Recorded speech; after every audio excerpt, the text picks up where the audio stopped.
நடுவத்துல கொடி வச்சிருந்தோம். கொடிக்கும் நட்டிருந்தோம் 150 கோடி.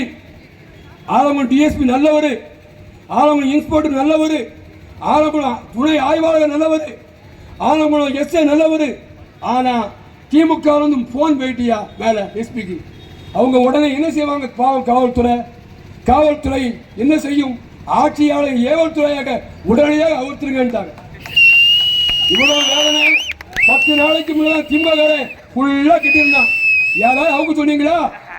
யாரையாவது அவுக்கு சொன்னீங்களா? தேசிய முற்போக்கு திராவிட கழகம் என்றால் இடித்த வாயிலா? எங்களுக்கும் நாங்களும் அரசியல் பட தெரியும். ஆனால் காவல்துறையை மதித்து நடக்கின்றோம். ஒரு ஆய்வாளர் அவர்கள் தொலைபேசியில் அழைத்தார்கள், டிஎஸ்பி அவர்கள் அழைத்தார்கள், ஒரு காவல்துறை எஸ்ஐ அவர்கள் என்று சொன்னார்கள். ஐயா, நான் காவல்துறையை மதிக்கிறேன், அவுத்து கொடுத்தேன். இதே திமுக நீங்க அவுத்துருவீங்களா? நீங்க அவுத்துருவீங்களா பார்ப்போம்.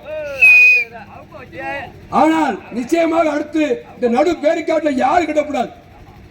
நாங்க எங்க கட்ட அவசியம் யாரு கட்டக்கூடாது. எங்களுக்கு ஒரு சட்டம், அவங்களுக்கு ஒரு சட்டமா? ஆனா அவங்க எல்லாம் ஊரு கடை வசூல் பண்ணுவாங்க. நாங்க உழைச்ச வேலை வந்து காசுயா, வேற காசு. இங்க இருக்க பூரா கூட்டம் காசுக்கு வரலையா, உழைச்சி வந்தவையா, உழைச்சி வந்தவன் ஆள்லாம்.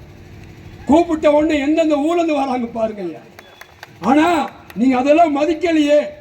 இன்னைக்கு ஆளுங்கட்சியில திமுக சொல்லுது, நான் 1000 ரூபாய் கொடுக்க 1,30,00,000 வேலை கைங்க. சீ, வெக்கம் கெட்ட மகளா. நீங்க 1000 கொடுங்க, வேண்டாம் சொல்லல. இந்த 7 மாசத்துல 10,000 கோடி கொடுத்துருக்கீங்க வச்சுக்கோங்க. ஏ பாவியலா, ஆலங்குளத்துல ஒரு ஃபேக்டரி ஆரம்பிங்க, ஒரு 500 பேருக்கு வேலை கொடுங்க ஐயா, வேலை.